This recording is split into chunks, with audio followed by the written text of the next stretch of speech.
Olá, amigos, sejam todos muito bem-vindos a mais um estudo das obras de André Luiz. Estamos estudando e já quase terminando o livro Ação e Reação. Hoje vamos começar um novo capítulo, o capítulo 18, sobre resgates coletivos.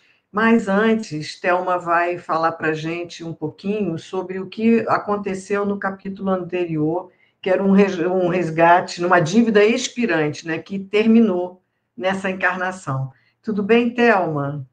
Tudo bem, Márcia, tudo bem, amigos? Esperamos que sim. E nós então vamos hoje entrar num outro capítulo, né? Mas vamos lembrar um pouquinho a história de Léo, né? O caso do Léo, que no capítulo 17, onde conta ali, o nome do capítulo é Dívida Expirante. Então a gente viu ali uma experiência diferente, né? Porque diante da resignação, da proposta cumprida de Léo, ele consegue expirar a sua dívida perante a lei nesta encarnação. Então, ele cumpre, né, com aquilo que ele estava na programação dele, com muita resignação, enfrenta uma doença grave, e é muito interessante essa atenuante, né, que ele teve aí diante desse novo propósito aí para essa experiência. E numa outra encarnação, sem a gente entrar em detalhes, vocês lembram que ele era Ernesto, tinha aquele outro irmão que era Fernando. Então, acontece, diante dos acontecimentos, ele mesmo pede que ele viesse com essa doença, e ele termina a sua dívida com muito êxito, né? E foi uma história bem assim forte para nós, porque tudo que liga dor, né, sofrimento, mas ele se saiu muito bem. E é isso, né? Você lembra mais de alguma coisa, Márcia, que queira completar? Não, é isso. A gente vem vendo, né, vários tipos de encarnações com seus planejamentos em função daquilo que tem do nosso passado e daquilo que a gente se propõe Isso. fazer em relação às consequências do que nós geramos em É, encarnações passadas. E em função das nossas atitudes, nós vemos, né, essa do Léo que terminou, ele conseguiu cumprir o planejado para esta última encarnação. Vimos aqueles que tiveram débitos adiados, outros que tiveram débitos agravados, e assim vai, né? E hoje, então, nós vamos é, ver sobre os resgates coletivos, né? isso mesmo. Quando tem um acidente ou alguma coisa das intempéries que faz com que muitas pessoas desencarnem ao mesmo tempo, ou mesmo nas guerras. Então, a gente vai ver esse processo dos resgates coletivos. Isso. Vai ser dividido em duas partes, né? Então a gente hoje está fazendo a primeira parte só. Então vamos lá, vamos começando esse capítulo 18 na sua parte um. E aí Silas aqui, né, André Luiz nos disse que entendíamos-nos com Silas acerca de variados problemas quando o expressivo chamamento de Druso nos reuniu ao diretor da casa, em seu gabinete particular de serviço. O chefe da mansão foi breve e claro. Apelo urgente da terra pedia auxílio para as vítimas de um desastre aviatório, quer dizer, de avião, né? Sem alongar-se em minúcias, informou que a solicitação se repetiria dentro de alguns instantes e conviria esperar a fim de examinarmos o assunto com eficiência precisa. Com efeito, mal terminar o apontamento e sinais algo semelhantes aos do telégrafo de Morse se fizeram anotados em curioso aparelho. Druso ligou tomada próxima e vimos um pequeno televisor em ação sob vigorosa lente, projetando imagens movimentadas em tela próxima, cuidadosamente encaixada na parede a pequena distância. Então, a gente viu aqui que eles estavam em conversação, né? Aconteceu um desastre de avião aqui na Terra, e aí eles recebem um apelo, né, para ajuda essas pessoas que sofreram esse acidente, e a gente vê que ali eles vão assistir como se tivesse... Quando a gente vê hoje em dia, né, a gente lembra que esse livro foi escrito em 1956, e nessa época, para nós aqui, nós mal estávamos começando a questão da televisão, né? E lá no plano espiritual, eles já conseguiam assistir o que hoje a gente é comum, a gente vê ao vivo e a cores o que está acontecendo em alguma outra parte do planeta, que é onde, não onde a gente mora, né? Então, aqui eles ligam um determinado aparelho e vão assistir às cenas que estão acontecendo ali, tanto no plano espiritual quanto no plano da Terra, né? A gente vê que aqui é uma cópia, né, do mundo espiritual mesmo, porque em vários livros André fala dessas telas, né, que eles conseguem ver, conseguem mostrar as pessoas que estão encarnadas através da tela. A gente viu no nosso lar isso, né? Então a gente vê que eles estão à frente sempre, né? Imagina agora, né? A nossa tecnologia aqui que está descobrindo coisas, né?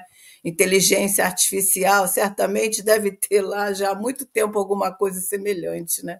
E aí, Exatamente. Márcia, essa questão do telégrafo, né, de Morse, é usado isso nos navios, né? Era Para aqueles códigos de Morse, né, que são isso, os sinaizinhos, né? é um tipo de comunicação, né, que é feito, né? Isso. É bem interessante. E aí, qual se acompanhássemos curta notícia em cinema sonoro, contemplamos surpreendidos a paisagem terrestre. Sob a crista de serra alcantilada, quer dizer, bem montanhosa e selvagem, destroços de grande aeronave guardavam consigo as vítimas do acidente. Adivinhava-se que o piloto, certamente enganado pelo traiçoeiro oceano de espessa bruma, quer dizer, estava com muito névoa, né? Não pudera evitar o choque com os picos graníticos, quer dizer, de pedra, né? Que se salientavam na montanha, silenciosos e implacáveis, à maneira de medonhos torreões de fortaleza agressiva. Em pleno quadro inquietante, um ancião desencarnado, de semblante nobre e digno, formulava requerimento comovedor, rogando à mansão a remessa de equipe adestrada para a remoção de 6 das 14 entidades desencarnadas no doloroso sinistro. Enquanto Druso e Silas combinavam medidas para a tarefa assistencial, Hilá e eu olhávamos espantados o espetáculo inédito para nós ambos. A cena aflitiva parecia desenrolar-se ali mesmo. Então, eles estavam vendo, como a gente falou, ali ao vivo e a cores, tudo que estava acontecendo, inclusive nos dois planos, né? No plano dos encarnados e a movimentação dos desencarnados que acabaram de desencarnar e daquela equipe socorrista que estava também já chegando ao local, né? E aqui eles É, falam que eles estavam, o senhorzinho veio pedir ajuda para uma equipe competente, uma equipe treinada para remoção de 6 das 14 entidades encarnadas. Depois a gente até vai ver o porquê de 6 e não o total, né, Thelma? eu fico às vezes impressionada com essa agilidade da espiritualidade, né? Que a gente às vezes pensa que estamos sozinhos. Você viu um acidente que a gente sabe que antes de acontecer eles já estão sabendo mais ou menos, né? Que O vai que vai, acontecer também, né? e se preparando, né? Porque eles conseguem entender aqui, olha só, como é que aconteceu. Ele fala, né, que o piloto, certamente enganado pelo traiçoeiro oceano, que estava ali naquela bruma, naquela situação ali adversa, né, espessa, ele não pôde evitar o choque. Então, ninguém está sozinho, né? Então, desde o momento que eles sentem a presença de uma situação, eles já estão ativos, né? Então, ninguém está sozinho em momento algum, né? Isso é uma comprovação para nós, né? É. A gente precisa de confiar, mesmo nos acidentes, nos cataclismas, em todas as situações a gente sabe que existem espíritos ali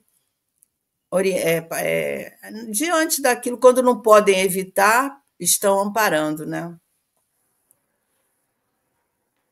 E aí André Luiz continua dizendo que 8 dos desencarnados no acidente estavam ali em posição de choque, algemados aos corpos, mutilados ou não, quer dizer, os corpos poderiam estar ainda inteiros e outros até mutilados.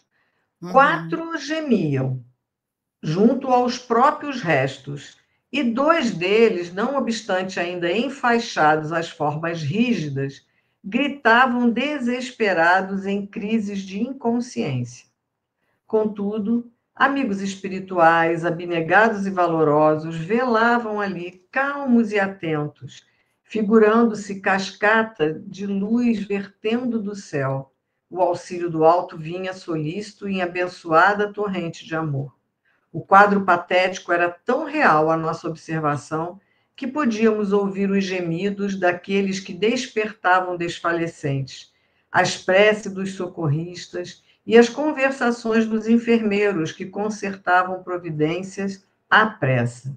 De alma confrangida, vimos desaparecer a notícia televisada, enquanto Silas cumpria as ordens do comandante da instituição com admirável eficiência. Aqui nos chama atenção o primeiro parágrafo, né, Thelma? Uhum. 6 tinham condição de serem libertados e levados para a mansão, 8 não. E desses 8, ficavam todos eles ali, estavam junto aos corpos, não tinham noção que tinham desencarnado, né? Estavam ali agarrados ainda aos seus restos de corpo ali, né? 4 gemiam, já junto ali do gesto, e 2 deles ainda estavam ali presos às formas, mas dizia aqui que gritavam, desesperados. Então, cada vez mais a gente confirma isso, né, Thelma? Que morrer não é desencarnar, né? Exatamente. E também a questão da diferença da morte para cada um, assim como o nascimento, né? Os próprios espíritos nos dizem isso, que não há nascimento igual, assim como não há desencarnação igual. Então, essa prisão aos corpos inertes ali é muito comum, né? A maioria dos que desencarnam dessa forma e se sentem ainda vivos, né? Porque é tão perfeita a vida após a morte que continuam sentindo as dores e enfaixados ali a essas formas. Mas cada um tem a sua forma de desencarnar, né? E uma coisa que tinha me chamado a atenção aqui é sobre essa questão de que nem sempre aqueles que estão mortos, inertes, o corpo está inerte, não quer dizer que o espírito não esteja ligado ali, né? A Uhum. a esse corpo.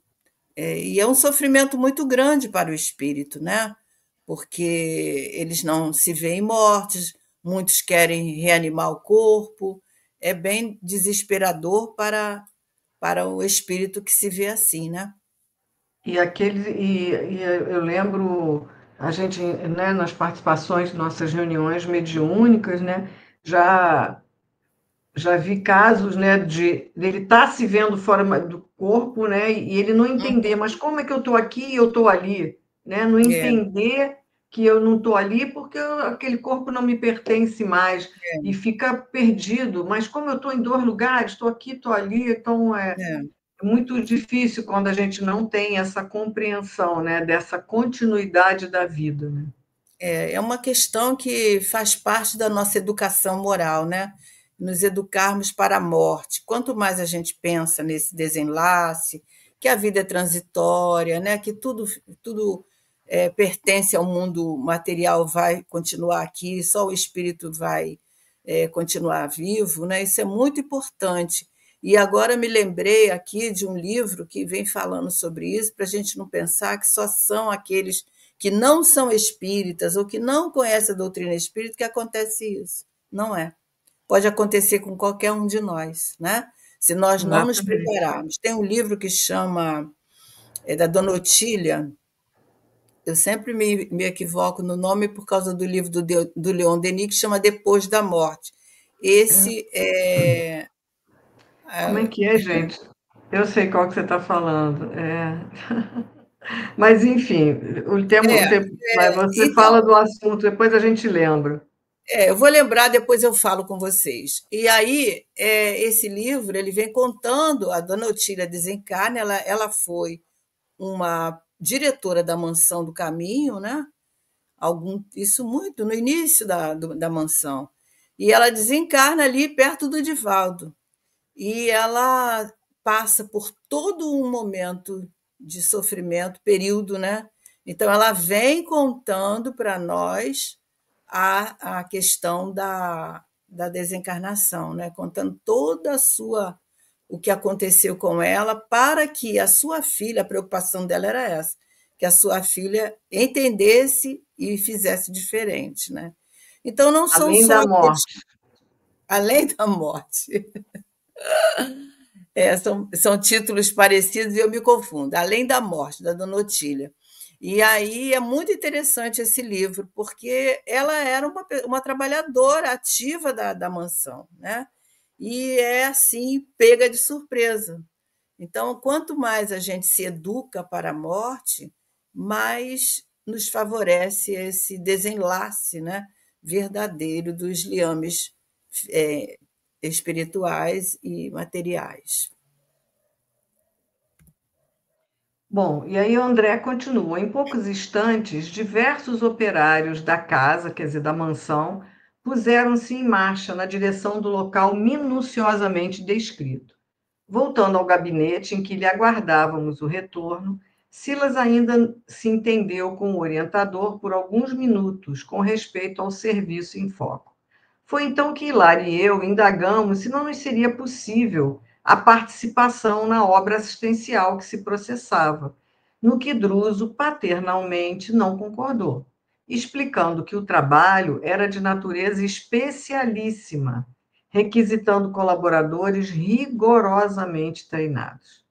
Cientes de que o generoso mentor poderia dispensar-nos mais tempo, aproveitamos o ensejo para conversar, né, sobre a questão das provas coletivas.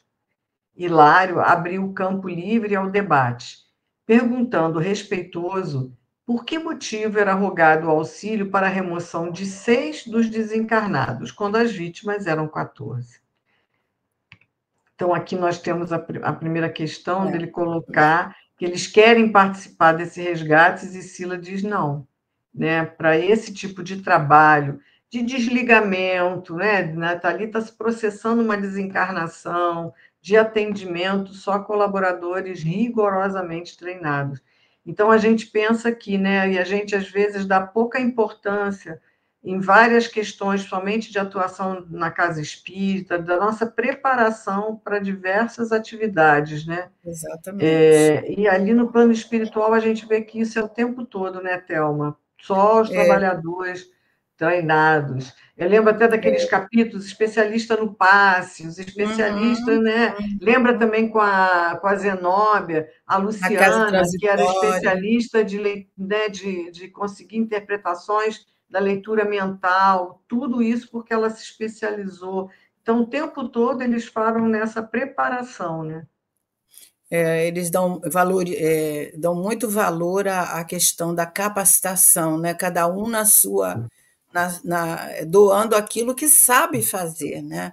A gente viu lá na casa transitória aquela enfermeira, Luciana, com a sua vidência, né? A sua clarividência, que ela faz, a Zenóbia convida ela para fazer essa parte ali no trabalho que eles iam executar, porque ela era especialista, né, naquele momento que Jerônimo tinha falado para ela, além de ser enfermeira, ela lidava com essa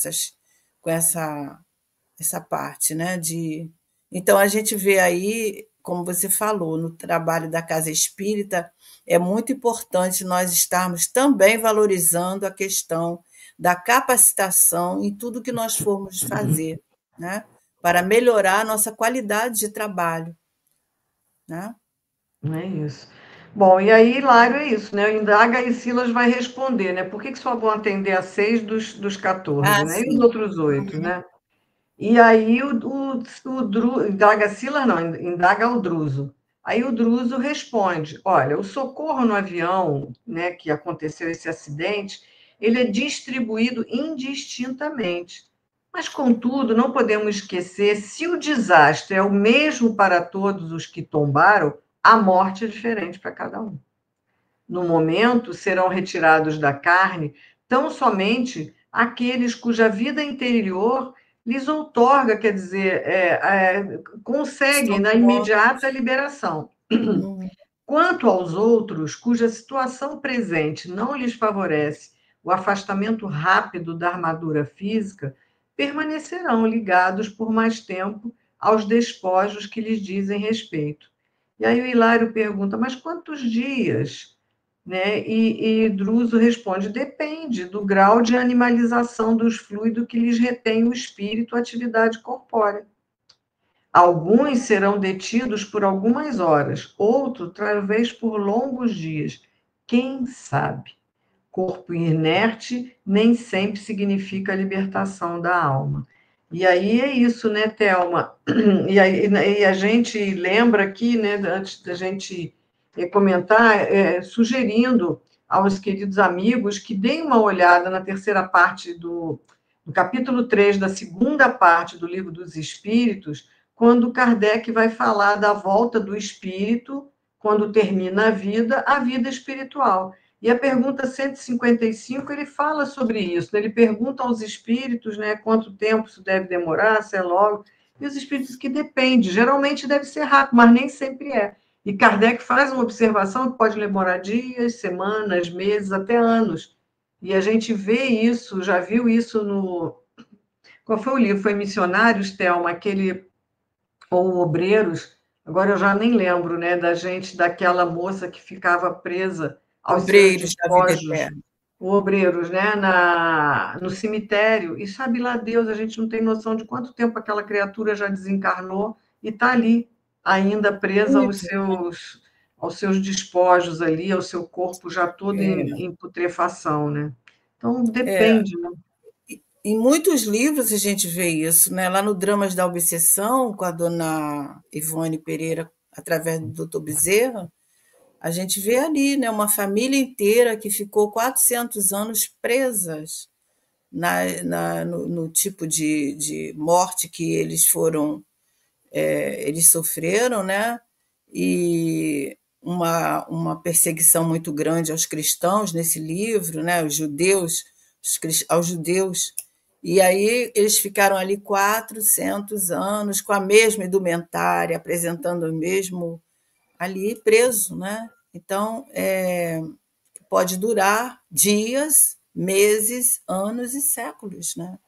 E a gente vê sempre isso nas mesas mediúnicas, esses espíritos que vêm nos dizer, né, das suas dores, das suas vinganças,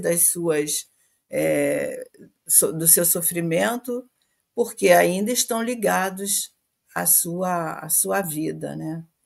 E esse caso que você contou aí dessa moça é muito interessante, né? Porque, inclusive, o próprio André pergunta, né, por que ela está ali há tanto tempo. E lá nesse capítulo, que eu também não estou me lembrado qual é dito lá que é por causa do apego que ela tinha à beleza, à situação que ela vivenciava, né, ao valor que ela dava à vida material. Então, isso nos deixa muito apegados, né?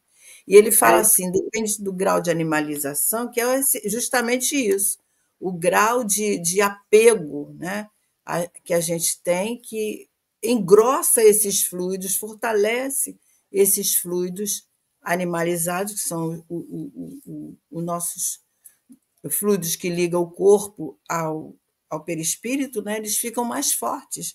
Então, fazem todo esse sofrimento para o espírito. Né? exatamente. E é interessante essa frase que ele fala no final, né? Corpo inerte nem sempre significa É, limitação da alma. E lá em é, cima, quando ele diz que o acidente foi o mesmo, desencarnou, morreu, né? Mas a morte é diferente para cada um, né? Então, são com duas certeza. frases aqui que ele coloca que é para a gente E é por pensar. isso, e é por isso que aquele que desencarna precisa muito das nossas preces, né?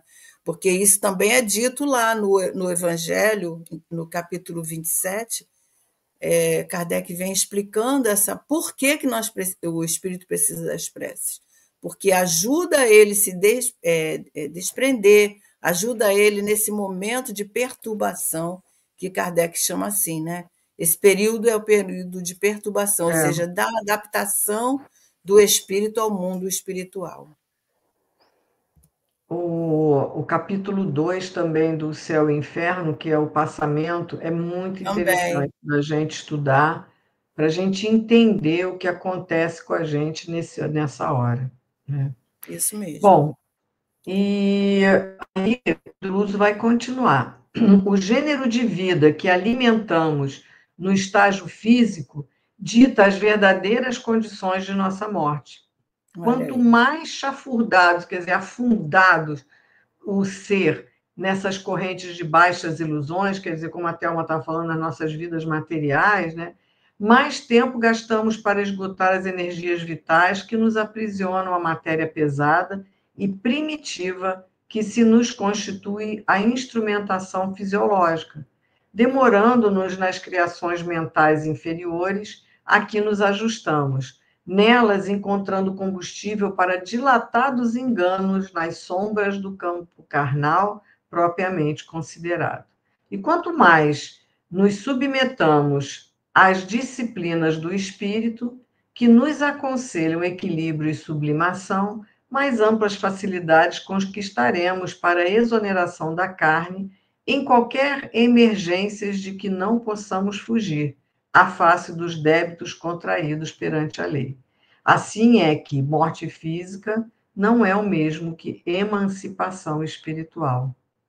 Então, assim, quando a gente fala, né, que Thelma falou da vida material, é o apego às questões materiais, é o apego às questões do sexo, é o apego aos nossos amores, que a gente fica preocupado, não quer deixar aqui, como é que vai ser, como é que não vai ser, como é que vai ser sem mim, como é que vai ficar, e tudo vai seguir adiante. Tudo vai seguir adiante. Sentimentos também, os sentimentos que nós temos de ciúme, de posse, né? Que a gente tem posse das pessoas, a gente tem esse sentimento de posse, né? E ninguém é nosso, ninguém nos pertence. Então, isso tudo colabora para que no mundo espiritual nós ficamos ligados. Quer dizer, a gente está no mundo espiritual e não está desencarnado, pode? É isso mesmo. Exatamente. Então, a gente sai desse mundo, sai dessa dimensão, mas não consegue caminhar, estamos presos. Pessoas que estão muito imantadas, né, em questões da fama, dos vícios, dos prazeres mesmo. Né? Tem que entender. Por isso que os espíritos estão sempre nos falando da educação para a morte. Educar para a morte, educação para a morte, quer dizer a gente se conscientizar de que tudo é passageiro, tudo é transitório, nós não somos daqui, nós estamos aqui de passagem, né? E a nossa verdadeira pátria é o mundo espiritual, para que a gente não sofra, não perca esse tempo em sofrimentos, né? Por causa da nossa ignorância, né? Da falta de conhecimento. E aí o André fala assim: isso, no entanto, não quer dizer que os demais companheiros acidentados estarão sem assistência, embora coagidos a temporária detenção nos próprios restos. E aí o Druso responde: de modo algum, ninguém vive desamparado. O amor infinito de Deus abrange o universo. Os irmãos que se demoram enredados a mais baixo teor de experiência física compreenderão gradativamente o socorro que se mostram capazes de receber. Todavia, reparou Hilário, não serão atraídos por criaturas desencarnadas de inteligência perversa, já que não podem ser resguardados de imediato? A gente vai ver a resposta do Druso. Mas é o que o André pergunta, né? Que a gente já falou desde o início, quando a gente começou o programa. Ninguém vive desamparado. Então, seja aquele que vai ficar Mesmo esse exemplo que a gente deu da moça que está ali há anos, o exemplo que Thelma deu do livro Dramas da Obsessão, não estamos desamparados, só que a gente não consegue ter a percepção. Por mais que esses seres de luz estejam perto da gente, a gente não consegue se desprender e ter outra percepção. A nossa visão ela está fechada, né? É. A gente lembra também um exemplo a gente cita os exemplos para a gente fixar, né, o entendimento. Lá no livro Nosso Lar, a gente sabe que o André Luiz, quando desencarna, ele desencarna de morte natural, entre aspas, mas ele chega no mundo espiritual, ele é recebido como um suicida, né? Por quê? Porque ele não cuidou da saúde. Mas ele permanece naquele ambiente criado pela sua mente ali, que nós chamamos de umbral, ali por 8 anos. E no sofrimento, quem viu o filme, quem não viu, pode ver, porque é bem interessante, né? Mas ele não estava em momento algum sem assistência. Ali ao lado dele tinha o Lísias, né? Tinha a sua mãe, né? E tinha também o Clarencio, o tempo todo ali junto dele, né? Mas ele não percebia. Ele só conseguiu visualizar esses irmãos e atenuar o seu sofrimento quando ele ora. Quando ele ora a Deus, né, que ele se vê ali naquela dor, sem entender por que ele recebia aquele tratamento como suicida, e sendo perseguido por esse que a gente vai ver o que Druso fala aqui, né? Essas mentes perturbadas que estão ali também em sofrimento. Então, é um exemplo que vem nos mostrar, né, que nem nos momentos de maior dor, de maior. Que nós poderíamos entender mesmo, está abandonado. Não está. É. Está E a gente desamparado. vê assim, aqui André fala de detenção nos próprios restos, né? Então tem Uhum, esses que vão ficar ali, mas tem como exemplo, como o Thelma falou, André Luiz não estava preso, já tinha cortado os laços, mas estava ali uhum. onde a mente dele A o mente estava dele está. levando. Então Quer dizer, a são consciência, né? a consciência dele. Então tem aqueles que vão se libertar e vão poder ser ajudados, tem esses que não vão se libertar por um tempo do seu corpo físico, ainda vão permanecer ligados. O corpo não tem Uhum. mais vida nenhuma, vai estar ali em putrefação, se acabando, mas eles não conseguem se afastar e ainda têm laços fluídicos ali ligando. E tem aqueles que já se libertaram, mas estão totalmente perdidos nos seus mundos interiores, como o exemplo de Thelma, né, sobre André Luiz no Nosso Lar, né? Então, é isso que a gente cada vez repete mais, né? Morrer é É, uma coisa, desencarnar é outra totalmente diferente. Né? totalmente diferente, né? E essa pergunta do Hilário é muito importante. A gente vai ver o que o Druso vai responder para É. nós completarmos esse entendimento, né, de abandono e de ligação mental.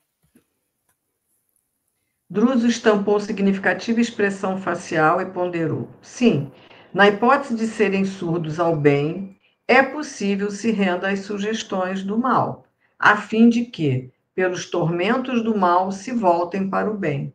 No assunto, entretanto, é preciso considerar que a tentação é sempre uma sombra a atormentar-nos a vida, de dentro para fora. A junção de nossas almas com os poderes infernais verifica-se em relação com o inferno que já trazemos dentro de nós. E aí André diz que a explicação não poderia ser mais clara. Talvez por isso, algo desconcertado à face do esclarecimento direto, meu companheiro, que tanto quanto eu não desejava perder a oportunidade de mais ampla conversação, acentuou humilde. Quer dizer, ele vai fazer outra pergunta ao Hilário, Uhum, né? Então, aqui a gente vê que o Druso fala que isso é uma questão de sintonia.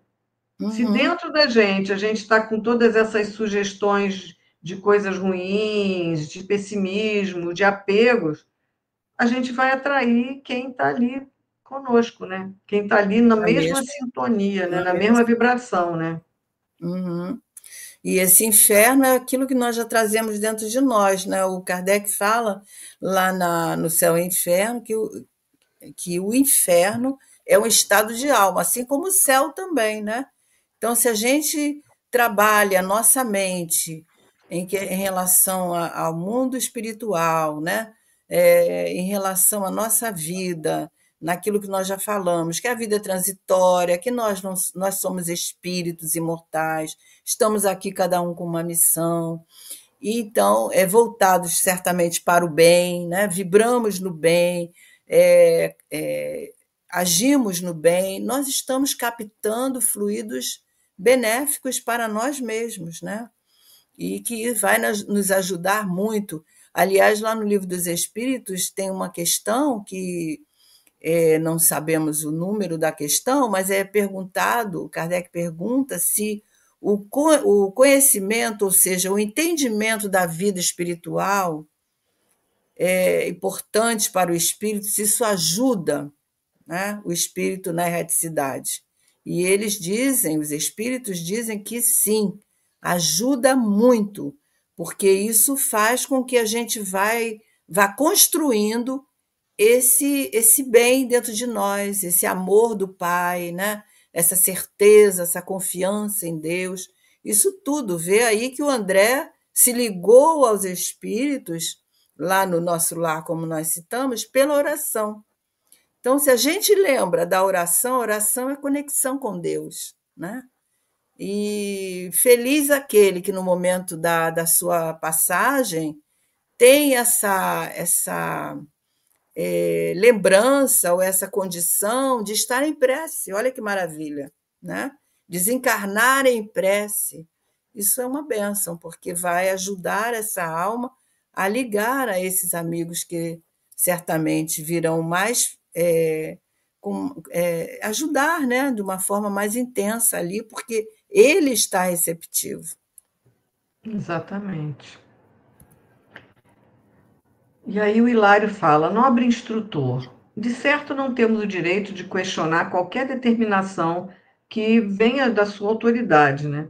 Ainda assim, estimaria conhecer mais profundamente as razões pelas quais nos é vedado o trabalho de colaboração nos serviços pertinentes ao socorro nos resgates de conjunto. Não poderíamos, acaso, cooperar com os obreiros desta casa nas expedições de auxílio às vítimas de acidentes diversos, de modo a pesquisar as causas que os determinaram? Indiscutivelmente, a mansão, com as suas responsabilidades de que se encontra investida, vai se desincumbir dos trabalhos deve se desincumbir desse trabalho todos os dias, né? E aí o Druso fala para ele quase todos os dias, sem pestanejar, né? Fala, então isso aí é comum, né? Uma rotina na mansão atender a esses acidentes, né? Sejam eles de que caráter for, né? E o Hilário está querendo apelar ali, né? Olha, por que a gente Pois não é. pode ir, né? Por que a gente não Ele já pode ir? falou, ele já deu uma deixa aí nos trechos anteriores, né, sobre a questão da capacitação, do preparo, né, que a pessoa tem que ter, que o espírito tem que ter em determinadas frentes de trabalho. Então a gente já imagina o que o Druso vai falar, né? Quer dizer, o trabalho existe toda hora, todos os dias tem esse trabalho, sem, ele diz, responde sem pestanejar, né? Mas é interessante a gente ver o que ele vai afirmar aí para o Hilário, né? E aí ele olha para o Hilário e diz para ele: olha, é imperioso observar, porém, que vocês coletam material didático para despertamento de nossos irmãos encarnados, quase todos eles em fase importante de luta, no acerto de contas com a justiça divina. Analisando os resgates desta ordem, vocês fatalmente seriam compelidos a uma autópsia de situações e problemas suscetíveis de plasmar imagens destrutivas no ânimo de muitos daqueles que ambos se propõem auxiliar. E aí, esboçando um leve sorriso que deixava transparecer a humildade que lhe adornava o espírito de escola, acrescentou: Parece-me que não seríamos capazes de comentar um desastre de grandes proporções no campo dos homens sem insuflar-lhes o vírus do medo, tanta vez portador do desânimo e da morte. Então, a gente sabe que André Luiz está nessas incursões, por todas essas experiências, que é para poder deixar os livros para a gente, assim como ele está deixando esse aqui. Tudo que ele assiste, ele escreve e relata para nós, né? E o Druso está preocupado. Olha, vocês participando disso, vocês vão plasmar no pensamento de vocês algumas cenas, algumas questões que vão passar para o livro, e isso pode trazer, olha, imagens destrutivas no ânimo de muitos daqueles que eles mesmos se propõem a ajudar. Nós, que estamos agora aqui lendo os livros. Então, ele fala, não carece disso, né? Os espíritos têm muita preocupação quanto a isso, né? Eles não alarmam a ninguém, eles não trazem mais notícias, não. Mesmo eles sabendo, a gente viu aí quando começou o capítulo que eles estavam presenciando aí esse desastre que acontece, né? Mas eles falam de uma forma tão natural, né? Sem nos desarvorarmos, né? Então, sempre que a gente vê uma notícia que vem trazer essa inquietação a todos nós, não são os espíritos bondosos que estão nos falando, né? Então a gente tem que ter muita atenção nisso. Por isso que Jesus disse, né? Não creais em todos os espíritos, porque os espíritos que estão voltados para o bem pensam como o Druso. A gente vê o tempo todo nesses livros, né, a compaixão, o entendimento, né, a caridade que eles praticam ali com aqueles que ainda estão a caminho, né? E a gente tem que ter esse cuidado também, né? E aí, a palavra do orientador serena e evangélica reajustava-nos os impulsos menos edificantes. Inegavelmente, a Terra está repleta de criaturas, tanto quanto nós, algemadas a escabrosos compromissos, carentes de ação contínua para o necessário reequilíbrio. Não seria justo atormentá-las com pensamentos de temor e flagelação, quando, através do bem, sentido e praticado, podemos cada hora arredar, quer dizer, afastar de nossos horizontes as nuvens de sofrimentos prováveis. Então, ele fala, todo mundo tem milhões, André fala que está todo mundo cheio das suas dívidas. Se a gente ainda coloca mais lenha na fogueira, né, botando imagens de medo, de tudo, como é que a gente vai, né, manter o equilíbrio necessário? Né? Uhum, uhum. Mesmo assim, a Terra já sofre esse desequilíbrio, né? Essa inquietação que vem dos inúmeros pensamentos, às vezes que não são otimistas, pensamentos que estão ligados a outros sentimentos. Imagina se os espíritos não tivessem esse cuidado conosco, né? Enlouqueceríamos todos, né? É isso. Isso E aí. aí nós terminamos aqui essa parte. O Druso vai continuar na próxima parte, ainda passando muitos ensinamentos para eles sobre essa questão da desencarnação coletiva, né? Vai dar exemplos e tudo aí. Mas a gente para por aqui e desejando que vocês estejam aí estudando, aprendendo, gostando, né? Fazendo com que vocês queiram aprender mais, ler outras obras, quem sabe, né? É. Então, nós agradecemos a presença de vocês, pedimos que vocês não esqueçam de deixar o seu like para ajudar que esses programas, esses estudos possam chegar a outros corações. Não é isso? Isso Então, que mesmo. fiquem E com Deus, não é isso, compartilhe. Thelma?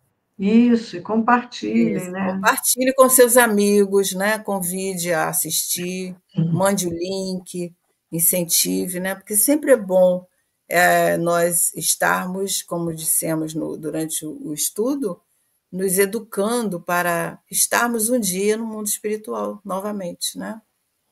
E é isso. E é isso. Então, Vamos até lá, então, até semana que vem. semana que vem, se Deus quiser, estaremos aqui. Fiquem com Deus. Fique com Deus, Márcia. Até lá. Se Você Deus também, quiser. Thelma, até lá. Até lá.